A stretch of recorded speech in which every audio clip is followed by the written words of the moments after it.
Hello everyone, exam में कैसे हैं गाइस? सीबीआई में निकली वैकेंसी। सीबीआई मतलब सेंट्रल बैंक ऑफ इंडिया में। ठीक है, तो इसमें जो आपकी वैकेंसी, ये अप्रेंटिस की वैकेंसी है। क्या आप एलिजिबल हैं? क्या आपकी एज एलिजिबल है? या आप भर सकते हैं या नहीं भर सकते? क्या आपने बीटेक कर रखा है तो भर सकते हैं, नहीं भर सकते? या आपने कुछ भी अदर डिग्री करके है? सारी डिटेल वीडियो डिस्कस करते हैं इसमें, वन टू वन। सबसे पहले आप देख लीजिए, इन्होंने अपना कुछ डिटेल एडवर्टाइजमेंट वगैरह दिया है। अच्छा, मेन चीज़ आपके लिए क्या जाने वाली है? देखो, सबसे पहली बात, इसमें टोटल वैकेंसी जो अप्रेंटिस की है वो 3000 वैकेंसी है। सबसे बड़ी बात आ रही होगी दिमाग में, भाई ये परमानेंट जॉब है। ठीक है, एक चीज़ बता दूं, एक एग्जामिनेशन है, एक एग्जामिनेशन होके आपकी ज्वाइनिंग भी हो जाएगी अप्रैल तक। ठीक है, इस चीज़ का विशेष ध्यान रखना, है ना। इसके देखो, इसकी जो रजिस्ट्रेशन की स्टार्ट है वो 21 तारीख है ना, और 21 फरवरी, और लास्ट डेट है 6 मार्च। ठीक है, और आपकी जो डेट ऑफ ऑनलाइन एग्जामिनेशन है वो है 10 मार्च। मैक्सिमम टाइम 99% टाइम जो एग्जामिनेशन डेट इसमें जो टेंटेटिव लिखी है वही आपकी फाइनल एग्जामिनेशन डेट है। ये चीज़ दिमाग में रखिए फॉर्मेट। ठीक है, क्या कुछ आएगा मैं सब कुछ बताऊंगा इसमें। चलिए, नेक्स्ट आप देख सकते हैं, इसमें जो वैकेंसी आई है 3000 वैकेंसी आई है। ठीक है, और ये स्टेट वाइज डिवीजन है। ठीक है, जो भी वैकेंसी है ये स्टेट वाइज डिवाइडेड है। आपकी जो भी एलिजिबिलिटी क्राइटेरिया है, उसकी जो लास्ट डेट है एलिजिबिलिटी क्राइटेरिया, मतलब इन द सेंस जो आपकी क्वालिफिकेशन है और चाहे एज है, वो 31/3/2024 है। इससे अप टू नहीं होनी चाहिए, है ना। इस चीज का आप विशेष ध्यान रखें। आपकी एज एज देख लीजिए, आपकी एज होगी 1/4/96 से लेके 31/3/2000 तक है, इस बीच में होनी चाहिए। ठीक, बाकी जो आपको एज रिलैक्सेशन मिलता है इस कैटेगरी, इन कैटेगरीज के थ्रू, तो वो अलग बात है, वो चीज इसमें एडिशनल हो जाएगी। आपकी डेट ऑफ बर्थ इन दोनों के बीच में है तो आप फॉर्म भर सकते हो, और प्लस इसका एडिशन ले सकते हो अगर आपकी इन किसी कैटेगरी से आप बिलोंग करते हो। नेक्स्ट बात करते हैं essential education qualification. Graduate degree चाहिए किसी भी नई डिसिप्लिन में, किसी भी यूनिवर्सिटी से आपने कर रखी हो, रेपुटेड डिस्ट्रिक्ट से, जो भी सेंट्रल गवर्नमेंट द्वारा रजिस्टर्ड हो। ठीक है, and should have been complete and passing the certificate this 31/3, क्या, certificate for their graduation after, है ना, 31/3/2020 के बाद की आपकी ग्रेजुएशन होनी चाहिए। मतलब जो कंप्लीशन है ना, वो ये आप ये समझ लीजिए 2020 में अगर आपका फाइनल ईयर था, ठीक है, तो भी आप भर सकते हो, क्योंकि उसके पेपर तो मार्च में तो कभी किसी के ग्रेजुएशन के पेपर नहीं होते ना। जितने आप लोगों के पेपर होते हैं वो सारे मई में जाके होते हैं, तो वो चीज़ वो आप भर सकते हो। पासिंग सर्टिफिकेट इसके बाद का होना चाहिए इशू। ठीक, ऐसे का विशेष ध्यान रखना है, बाकी सब चलेंगे।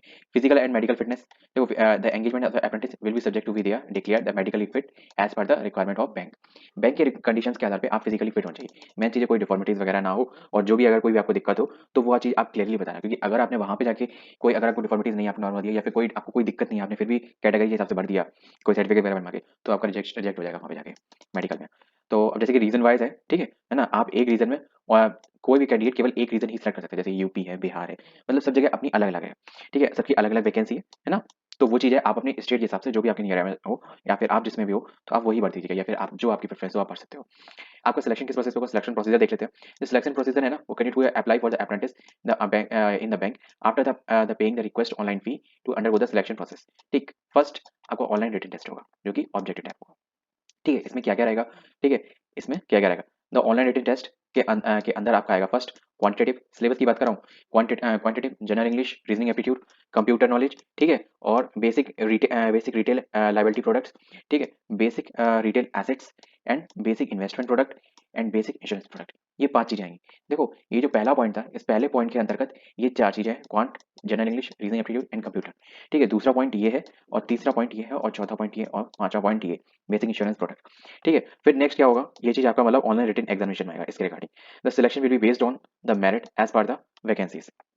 नेक्स्ट, जो भी आपकी जो भी मेरिट में वैकेंसी बनेगी, सॉरी, मेरिट बनेगी, उसके आधार पर आपको सिलेक्शन होगा। The merit list is to be depend upon the vacancy.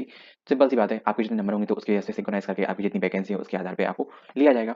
ठीक है, फर्स्ट कम फर्स्ट, जिसके ज़्यादा मार्क्स उसको पहले लिया जाएगा। In case of the more than one candidate score the same marks, अगर कोई भी कैंडिडेट एक एक सेम मार्क्स गेन करता है, एक से अधिक candidate in the merit list, the such the candidate will be ranked in the merit list according to their age in descending order. जिसकी ज़्यादा एज होगी उसको पहले लिया जाएगा, और जिसकी कम एज होगी उसको बाद में लिया जाएगा। इस तरीके से होगा अगर आपके सेम मार्क्स आते हैं। Next, local language proof. आपको जो अपनी जो वैकेंसी सेलेक्ट करनी है वो केवल एक ही आधार पर सेलेक्ट नहीं करनी कि नंबर ऑफ वैकेंसी वहाँ ज़्यादा है तो मैं वहाँ से भर दूँ। वहाँ की आपकी लोकल लैंग्वेज आना चाहिए, मतलब लोकल लैंग्वेज का प्रूफ होना चाहिए। सीन सिंपल सी बात है, आपकी 10th में और 12th में वो लैंग्वेज का आपके सब्जेक्ट में होना चाहिए। जैसे कि यहाँ पे लिखा हुआ है, प्रोफिशिएंसी इन लोकल लैंग्वेज, 8th 10th या 12th, इसमें आपकी वो लैंग्वेज होनी ही चाहिए। या फिर ग्रेजुएशन लेवल पे आपने कोई भी एक लैंग्वेज, जो भी आप जिस जहाँ से भर रहे हो तो वहाँ से आपने, उसमें ग्रेजुएशन में आपकी वो लैंग्वेज हो।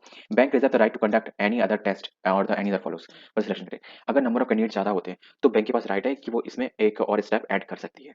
ठीक है, तो वो चीज़ है। देखो, लोकल जो लैंग्वेज प्रेफरेंस है, जैसे जहाँ पे अगर किसी के पास सर्टिफिकेट वगैरह होता है, या फिर जैसे कि 10th 12th में कर ही होते हैं, ग्रेजुएशन में अगर वो लैंग्वेज ली ही होती है, जैसे मैं अपनी बात करूँ, जैसे हिंदी मैंने ली है, 10th में ली है, 12th में ली है, तो फिर मेरा कोई लैंग्वेज टेस्ट नहीं होगा। और मे बी अगर कैंडिडेट ज़्यादा होंगे तो लैंग्वेज टेस्ट हो सकता है। लैंग्वेज टेस्ट का मतलब ये है रीडिंग राइटिंग। ठीक है, तो वो चीज़ें आपकी बेटर होनी चाहिए। थोड़ा अपना मेथड, मतलब थोड़ा न्यूज़पेपर वगैरह या फिर बुक्स वगैरह थोड़ी ज़्यादा पढ़ लीजिए, तो जैसे प्रोफिशिएंसी है ना प्रोफेशनल वे में टॉकिंग, तो वो अच्छे से आ जाएगी आपकी। और फिर भी अगर आपको दिक्कत हो रही है तो सिंपल एक तरीका बताऊँ, प्रोफेशनल वे ऑफ टॉकिंग, कि अब मैं हर हर कोई कैंडिडेट नहीं कर सकता ये चीज़ फॉलो। जो अपन लोग कस्टमर केयर को कॉल करते हैं ना, तो बहुत सारी प्रॉब्लम को लेके आप उनसे कॉल करो, मतलब बेफालतू की नहीं कि बेफालतू फोन पे लगे हुए उन्हें परेशान कर रहे हैं, उनके जेन्युइन कोई प्रॉब्लम को लेके कॉल करो। बहुत सी ऐसी प्रॉब्लम होती है घर में, तो कॉल कर सकते हो कस्टमर केयर पे। ठीक है, जो उससे रिलेटेड हो, जैसे कोई फोन में कोई आपका क्या टैरिफ है, कोई प्लान लेना है, जनरली ले लो। जैसे कि ब्रॉडबैंड के बारे में तुम जानकारी लो जाके, ठीक है, कि हम ब्रॉडबैंड लगवाना चाह रहे हैं, या फिर जैसे कि जो हॉटस्पॉट है, मतलब जो राउटर है वो हम लगवाना चाह रहे हैं, तो आपके क्या प्लान हैं, किस तरीके का क्या क्या सेटअप लगेगा, कितना चार्ज लगेगा, कितना टैक्स लगेगा, ऐसे पूछो। इससे तुम बात करोगे और वो भी बात करेंगे, और लैंग्वेज दोनों में बात करोगे, हिंदी में भी बात करो, इंग्लिश में भी बात करो। मतलब ऐसा नहीं है कि एक ही कैंडिडेट के साथ मतलब दोनों बात करो, अलग अलग कॉस्ट पे, किसी की कभी हिंदी किया कभी इंग्लिश किया।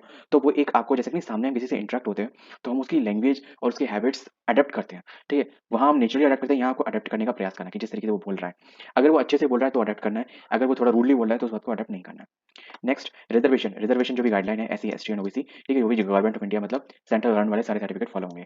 ठीक है, इस चीज के बेसिस से आने में इसमें साफ साफ इन्होंने लिख दिया है। तो कॉन्ट्रैक्ट ऑफ अप्रेंटिस, तो वो ये लगभग वन ईयर का रहता है। ठीक है, एंगेजमेंट 12 मंथ का, जैसे कि आप देख सकते हो पीरियड ऑफ एंगेजमेंट कितना है, 12 मंथ का है। The candidate foot suitable and engagement on the basis of the merit list shall be offer the engagement and digitally by the bank through the apprentice portal.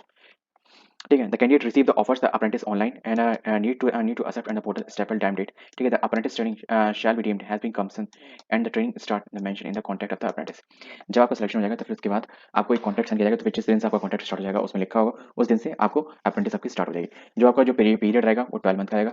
Mostly ऐसा होता है ना, जो मैं ये जो बात कर रहा हूँ कि आपका 1 अप्रैल से या फिर अप्रैल फर्स्ट अप्रैल और फर्स्ट वीक ऑफ अप्रैल से स्टार्ट हो जाएगा, वो इस सेंस में बोल रहा हूँ क्योंकि फाइनेंशियल ईयर एंड होता है 31 मार्च में। तो इस वजह से ये चीज़ होती है कि आपका जो सिलेक्शन प्रोसीजर वो पक्का पक्का हो जाएगा। और आप देख सकते हो इसमें जो डेट दी गई थी एजुकेशन क्वालिफिकेशन वो भी 31 मार्च दी गई थी। तो और क्या आपने लिखा हुआ है, the contract of the apprentice. देखो ये सब चीज़ें कॉन्ट्रैक्ट वगैरह होते हैं, जो भी चीज़ आपको कॉन्ट्रैक्ट फॉलो करना होता है, अगर कॉन्ट्रैक्ट ब्रीच करोगे तो जो फाइन वगैरह होता है वो चीज़ कर सकते हो। और कॉन्ट्रैक्ट है the apprentice shall be automatically gate terminated on the expiry of the period of the apprentice. जो आपका कॉन्ट्रैक्ट है वो ऑटोमेटिक टर्मिनेट हो जाएगा।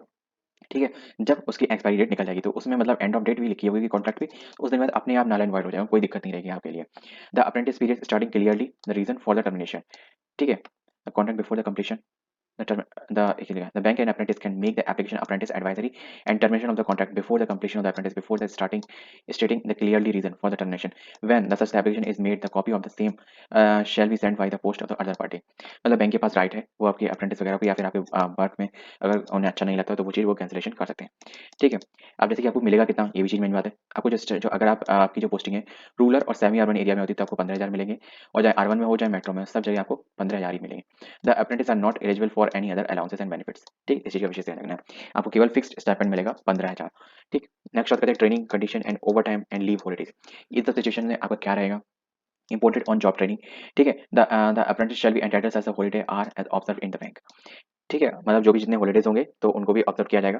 ठीक, the apprentice shall B credit 1 casual leave 1 CL in every month of the apprentice. मतलब आपको प्रत्येक महीने में जो लीव मिलेगी वो 1 CL मिलेगी, और वो चीज़ ऐड होती जाएगी। No other type of leave is applicable for the apprentice. केवल CL कैजुअल लीव होती है जो इमरजेंसी में ली जाती है, और ये कब तक रहेगी ये भी चीज़ देख लेते हैं, हर महीने मिलेगी। The apprentice can avail only 4 CL leaves eight A time.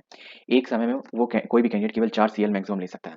The leave accumulated, है ना, जो लीव है आपकी इकट्ठी होती रहेंगी, if any will be automatically get exhausted on the termination of the completion of the contract। जैसे ही आपका कॉन्ट्रैक्ट कंप्लीट होगा तो आपकी सारी लीव वगैरह सबसे एग्जॉस्ट हो जाएंगी। The daily hours of the training कितने रहेंगे, will be applicable to the clinical staff, will be applicable to the clinical staff. देखो ये वहाँ के जो क्लिनिकल स्टाफ है या फिर लोड ऑफ वर्क बैंक पे उस पर डिपेंड करता है। Next, no apprentice shall be required और allow to train over time. ठीक है, ओवर टाइम किसी को अलाउ नहीं है, और मतलब जैसे कि ओवर टाइम का कोई जरूरत नहीं है, उन्होंने कहा है किसी को भी ओवर टाइम मतलब रखा नहीं जाएगा, या फिर शैल बी रिक्वायर्ड, रिक्वायर्ड जरूरत पड़ती है and allowed to train over time, किसी भी अप्रेंटिस को नहीं किया जाएगा ओवर टाइम के लिए ना, ओवर टाइम आपको कुछ मिलेगा, ये भी चीज़ आपको ध्यान रखना। If the personally injury is caused to an apprentice by accident arising out. ठीक है, accident arising out of and any in the course of the training in the apprentice, the bank will be liable to pay the compensation will shall be determined and the paid as far need in accordance with the provision of the Workmen's Compensation Act 1923, the subject to the modification of specification in the schedule in the Apprentice Act 1961। देखो अगर आपको कोई भी medical issue होता है, आपका accident वगैरह होता है, तो बैंक कंपनसेशन आपको प्रोवाइड करेगी, which shall be determined in the paid and paid so as far में भी जो भी वर्कमैन कंपनसेशन एक्ट में आपके दिया गया है। ठीक है, नेक्स्ट है the conduct and discipline as per the section 17 and the 1961 the amend from time to time, तो all the matter are conduct in discipline and the apprentice shall be covered by the rules and the procedure for the disciplinary action against the workmen of the Central Bank of India. अगर जो भी discipline मतलब ये सारे act follow होंगे, ठीक है, जो भी टाइम टू टाइम होता है तो वो चीज़ आप अपना देख सकते हो, नहीं होगा तो वही चीज़ करेगी। The assessment and the certification, the after the completion of the apprentice, जब कंप्लीट हो जाएगी तब क्या रहेगा, the will be need to throw an assessment test the covering the both theoretical and the part as well as on the job training component. The theory assessment will be conducted by the BFSI sector skill combination SSC, and the practical assessment will be conducted by the bank. The subsequently, on the basis of the marks, scores, and apprentice, the apprentice certificate will be awarded by the board of the apprentice training. मतलब आप जब apprentice complete कर लोगे तो उसके बाद भी आपका एक एग्जामिनेशन होगा जो आपके वर्क परफॉर्मेंस के आधार पर होगा। वर्क परफॉर्मेंस मतलब जो बैंक के वर्क परफॉर्मेंस के आधार पर होगा, वो आपको दिखाए वो उसमें फिर जो आपके मार्क्स आएंगे तो फिर वो सर्टिफिकेट आपको इशू किया जाएगा। तो इससे ये पता चलेगा कि मतलब आपको कितनी नॉलेज हुई है। ठीक है, ऐसा नहीं है बहुत से लोग काम करते रहते हैं कि नॉलेज वाले कुछ भी नहीं घंटा रहती है। ठीक है, weightage for the employment in the bank as per the recruitment policy the bank as amend from time to time. इन्होंने कहा है कि जैसे कि वेटेज कितना रहेगा, जैसे कोई अप्रेंटिस कर ले तो ये टाइम टू टाइम अमेंड होता रहता है, तो इसका चीज़ इन्होंने क्लैरिफाई नहीं की। सॉरी। ठीक है, बात कर लेते हैं जो भी एज रिलैक्सेशन जो भी कैटेगरी के हिसाब से मिलते हैं, आपको मिलते हैं वो सब आपको करने हैं। अब इसमें जो आपको फीस भरनी है, देखो फीस आपकी जो सभी कैंडिडेट के लिए 800 प्लस जीएसटी है। ठीक है, SC ST और EWS, all women of EWS। ठीक है, नहीं, ऑल वुमेन्स कैंडिडेट और EWS, वाओ ग्रेट, उनके लिए है 60 प्लस जीएसटी, 600 सॉरी 60 नहीं 600 प्लस जीएसटी, और PWD कैंडिडेट के लिए 400 रुपये। तो मतलब यहाँ पे ऑल अदर कैंडिडेट का मतलब कौन कौन हो गए, OBC कैंडिडेट, ठीक है ना, जितने भी हैं, क्रीमी नॉन क्रीमी जनरल, ठीक है, और कौन रह गया, EWS, तो EWS तो पूरे कवर कर लिए। ऑल वुमेन कैंडिडेट रह गए, हाँ बस केवल यही दो लोग रह गए, दो तरीके के लोग। ठीक है, और वो भी इसमें केवल मेल। ठीक है, केवल मेल कैंडिडेट।